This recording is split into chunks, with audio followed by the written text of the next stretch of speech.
L'attesa è finita, amici bellini, dobbiamo parlarne. Più che fare un video, insomma, a braccio, perché quello mi verrebbe da fare, insomma, di aprire i rubinetti e parlare a casaccio. Metto insieme, insomma, un po' di pro e contro e poi mi dite anche voi la vostra, perché sono proprio curioso di come sta la piazza in questo momento. Cominciamo.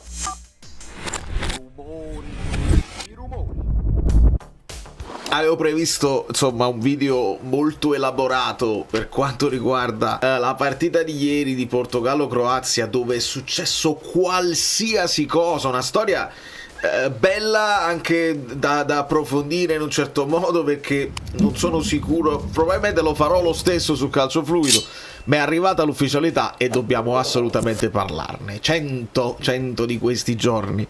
Allora lasciate un like per me, al di là di quello che vi procura come emozioni questo benvenuto Max e l'ufficialità di Allegri sulla panchina del Napoli. Vi dico subito che insomma ho quelle stesse sensazioni, cioè mi sono svegliato, ho guardato il cellulare, ho detto, mi sono bloccato e ho avuto quella stessa sensazione di blocco, di come che ci rica, cioè come la affronto questa notizia che è diventata ufficiale. È la stessa sensazione che ebbi quando fu annunciato Garcia. Chi su X mi ha detto che paragone del cazzo Garcia e Allegri, non sto paragonando Garcia e Allegri. E non fatemi incazzare, perché già è una notizia che mi rende sensibile, quindi non voglio scantonare più di tanto, ma ti sto raccontando la mia sensazione dell'essere spiazzato, dell'essere non convinto della scelta. Poi io Garcia l'ho analizzato senza pregiudizi, con Allegri è un po' più difficile, perché Garcia veniva dall'esperienza in Arabia, avevamo un po' perso il contatto con quello che era il calcio di Garcia, invece Allegri abbiamo il ricordo fresco del Milan. Però con calma, vi dico pro e contro così come mi sono venuti, e nei commenti sotto metterò due commenti, i primi: siete felici di Allegri, siete non felici di Allegri. Voglio proprio capire, lascerete i mi piace, così poi potete argomentare ovviamente nei commenti. Il primo contro che mi viene in mente è che Allegri fa un calcio antico. Non mi piace dire anticalcio, perché ogni calcio è calcio, ogni strategia ha il suo motivo di esistere, è una scelta. Ogni scelta e ogni strategia ti può portare alla vittoria e ti può portare alla sconfitta. Semplicemente la sua scelta, quella che abbiamo visto anche l'anno scorso, è una scelta che non va di pari passo con il calcio moderno, che ci sta facendo vedere di solito giocatori aggressivi, squadre che pressano in avanti, e l'attesa passiva, con tutti dietro la linea della palla, senza andare ad attaccare il giro palla avversario, è una cosa un po' vecchia. Può anche funzionare, ma sicuramente non è un approccio moderno di uno che sta lì a studiare e ad aggiornarsi ogni volta. Sia chiaro, questo sarebbe stata la stessa cosa identica con Sarri, perché anche Sarri, a livello di pressione in avanti, assolutamente no. Calcio posizionale, di attesa e ripartenza. Il problema di questo calcio antico, che può anche essere una scelta redditizia se hai una squadra costruita per fare questo tipo di calcio qua, fatto di strappi e di ripartenze, è che il Napoli già viene da essere una squadra che fa pochi gol. Abbiamo pochi gol nelle gambe con l'attuale rosa, e visto che dobbiamo sfoltire molto prima di poter fare nuovi acquisti che possano portare più gol in rosa, con questo calcio antico io non lo so quanto migliora la potenzialità in attacco del Napoli. Conte l'anno scorso, calcio ibrido, abbiamo fatto un po' quello aggressivo in avanti e un po' di attesa. Siamo stati lì nel limbo a metà, viste anche le varie defezioni, non si poteva fare molto altro. Il Napoli chiude con 58 gol fatti e 36 subiti e facciamo 76 punti. Il Milan chiude con 53 gol fatti e 35 subiti, facendo 70 punti. Quindi poi bisogna capire se il Napoli è molto più forte del Milan dell'anno scorso oppure no. Forse senza infortuni un po' più forti sulla carta possiamo esserlo. Come pro,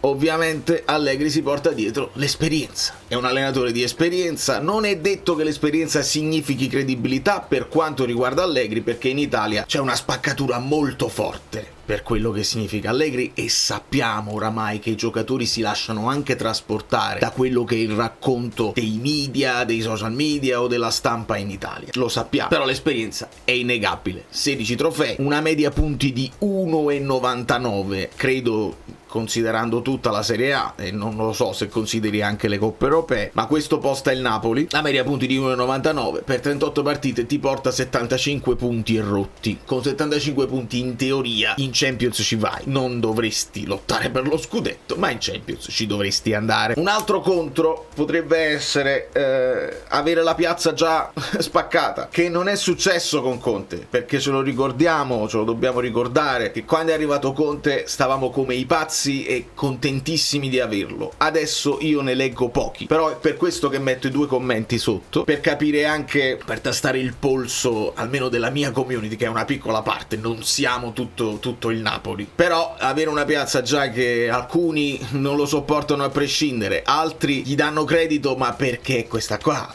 Io li sto leggendo i commenti, dice non mi piace, però forza Napoli, speriamo bene. Voglio capire. Un pro potrebbe essere che è uno che si difende da solo, che è abituato.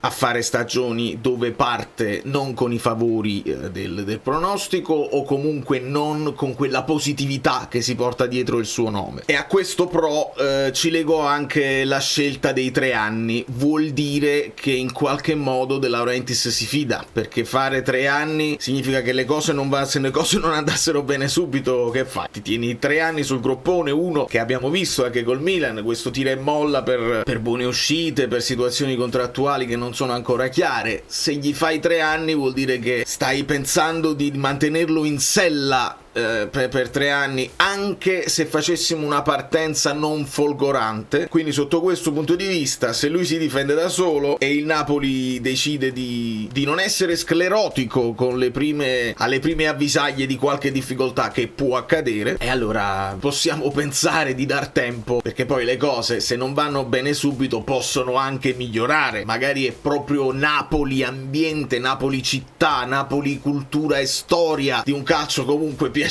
che magari cambiano lui e invece di cambiare noi per lui. L'ultimo contro riguarda un po' il mercato, perché quando si parla di giocatori di talento, no? Individuiamo un bel giocatore, magari driblomane, che di grande qualità, e ce lo immaginiamo in una zona del campo con la nostra maglia. Con Allegri in panchina a me non viene di sognare questi giocatori qua, perché ho paura che poi non vengano valorizzati in un sistema di gioco. Dobbiamo capire quale sistema di gioco lui sceglierà per cominciare. La duttilità l'anno scorso non l'abbiamo vista. Allegri si è messo 4-3 solo in un'occasione, andando completamente a sbattere, però sappiamo che il modulo non fa tutto, è l'idea di gioco che è importante. Con Conte avevamo questa certezza di un mercato dove lui doveva mettere bocca ed era andare a cercare giocatori all'altezza della sua ambizione, almeno, se non del suo calcio. E poi se non vanno bene, lo abbiamo visto con Lang, con Lucca, perché proprio mentalmente non sono scattate delle cose. Ma altri giocatori, se non hanno quello status e quella mentalità di seguirlo,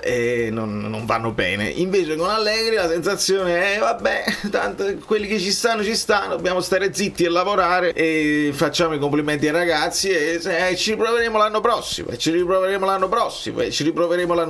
e questo poi mi fa un po' paura. Di contro, il pro di questa situazione qua è che post Conte, visto che è un allenatore che ti svuota e ti spreme, forse uno come Allegri, che ti chiede meno cose, potrebbe essere positivo per un gruppo che non so quanto potrà cambiare, perché è difficile pensare a una grande rivoluzione. Se fosse rimasto Conte, io ve l'ho detto qualche tempo fa, avresti dovuto cambiarne tanti, perché molti potrebbero essere esausti dopo 2 anni di contismo, mentre ci possiamo immaginare, nella migliore delle ipotesi, l'Allegri che subentra a Conte nella Juve li mantiene a quel livello senza esaurirli, e quelli svuotati insomma li gestisce in un certo modo. Così è andata con la Juve, erano parecchi anni fa, ed era una Juve comunque schiacciasassi, era una Juve molto molto molto più forte del Napoli dell'anno scorso, una Juve che vinceva e non aveva grandi avversari. Il Napoli dell'anno scorso delle difficoltà le ha mostrate. A Conte, tra l'altro,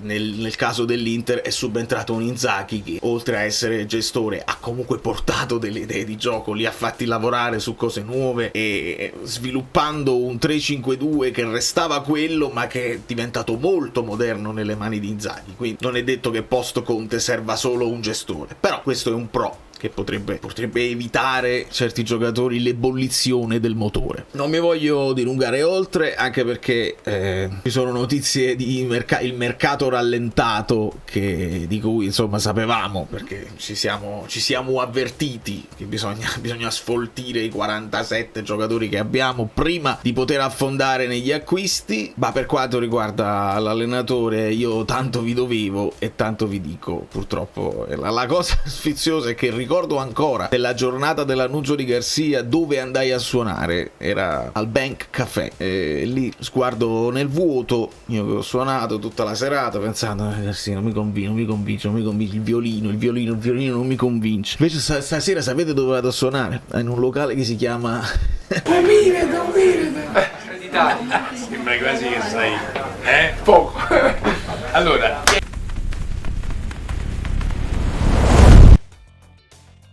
in un locale che si chiama I Cavalli Selvaggi. Vi ho detto tutto. Da New York, Valerio Fluido è tutto. Vi abbraccio e vi bacio. Ora tocca a voi nei commenti, voglio proprio capire qual è la sensazione in generale e con calma ne parleremo, sarà una lunga estate, lunghissima.